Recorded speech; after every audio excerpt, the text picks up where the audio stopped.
આપણા સૌની વચ્ચે ઉપસ્થિત રાજ્યના મૃદુ અને મક્કમ મુખ્યમંત્રી શ્રી ભૂપેન્દ્રભાઈ પટેલ સાહેબ આપણા સૌની વચ્ચે ઉપસ્થિત છે. બોલો ભારત માતા કી, ભારત માતા કી. આજના કાર્યક્રમમાં આપણા સૌની વચ્ચે ઉપસ્થિત સન્માનીય મંચનું અને સૌ મહાનુભાવો આજના અવસરે આપણા સૌની વચ્ચે ઉપસ્થિત છે. ત્યારે કલાનગરી ભાવનગરના આંગણે માનનીય મુખ્યમંત્રી શ્રીનું ફરીથી એકવાર સ્વાગત કરીએ છીએ.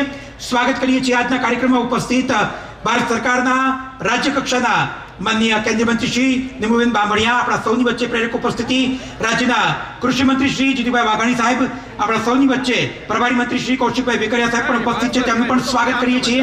આપણા સૌની વચ્ચે માનનીય મેયર શ્રી તથા સન્માનીય ધારાસભ્યશ્રીઓ પણ ઉપસ્થિત છે.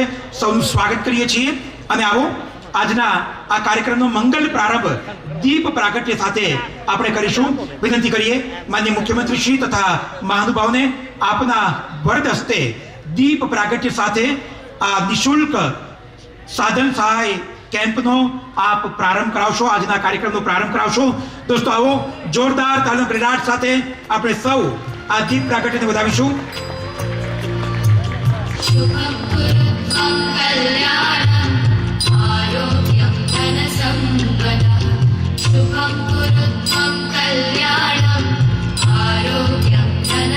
હવે પછીના ક્રમે વિનંતી કરું કે બ્લાઇન્ડ સ્કૂલના general secretary Shri Labhubhai T સોનાણીને આજના અવસરે આપણા સૌની વચ્ચે ઉપસ્થિત માનનીય મુખ્યમંત્રી શ્રીનું આપના વરદ હસ્તે આપ અભિવાદન સંપન્ન કરશો, સ્વાગત કરશો.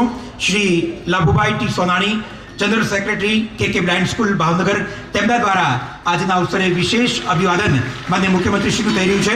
જોરદાર તાલીમથી આપણે સૌ વધાવી લઈશું.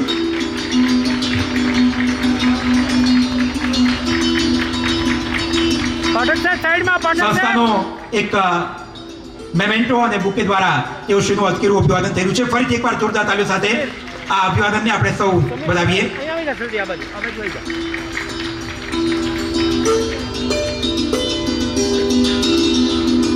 માનનીય મુખ્યમંત્રી શ્રીનું કે બ્લાઇન્ડ સ્કૂલ દ્વારા એક પુસ્તકોનો સેટ અને બુકે દ્વારા અધકેરું અભિવાદન ભાવનગરના આંગણે થઈ રહ્યું છે.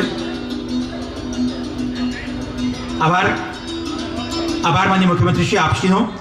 અને આજના અવસરે માનનીય મુખ્યમંત્રી શ્રી આપણા સૌની વચ્ચે ઉપસ્થિત છે. ત્યારે આજના કાર્યક્રમમાં તેઓશ્રીનું શબ્દોથી સ્વાગત કરવા માટે વિનંતી કરીએ માનનીય જિલ્લા કલેક્ટર શ્રી ડોક્ટર મનીષકુમાર બંસલ સાહેબને આપના શબ્દોથી સ્વાગત માટે. સર, એક ખાસ બાતનો ઉલ્લેખ કરવા માંગુ છું કે માનનીય મેડમના પ્રયાસોથી મેડમનો જે લોકસભા વિસ્તાર છે એટલે કે ભાવનગર અને બોટાદ, ત્યાંના દરેક સ્કૂલ અને કોલેજમાં સંવેદના સોસાયટી અમે લોકો સ્થાપી છે, જેમાં લાભુભાઈનો પણ યોગદાન રહ્યો છે. એ સંવેદના સોસાયટીમાં દરેક સ્કૂલમાં જે 7 થી 8 સ્કૂલના કે કોલેજના બાળકો, શિક્ષકો અને આચાર્યનો સમાવેશ કરવામાં આવે છે. અને આ સોસાયટીનો મૂળ હેતુ આ છે કે આ જે લોકો છે, આ જે સોસાયટીના સભ્યો છે, આ બીજા જે સ્કૂલના વિદ્યાર્થીઓ છે, એને દિવ્યાંગ પ્રત્યે જે સંવેદના હોવી જોઈએ એના માટે આ સોસાયટી કામ કરી રહી છે. અને આખા ભારતમાં મેડમનો લોકસભા વિસ્તાર એવો છે જેમાં દરેક સ્કૂલ અને દરેક કોલેજમાં આ પ્રકારની સંવેદના સોસાયટી આપણે સ્થાપિત કરી છે. આપણા સૌની વચ્ચે ઉપસ્થિત માનનીય મુખ્યમંત્રી શ્રી તથા મહાનુભાવના વરદ હસ્તે આ તમામ દિવ્યાંગજનોને સાધન સહાય આપવામાં આવી રહી છે.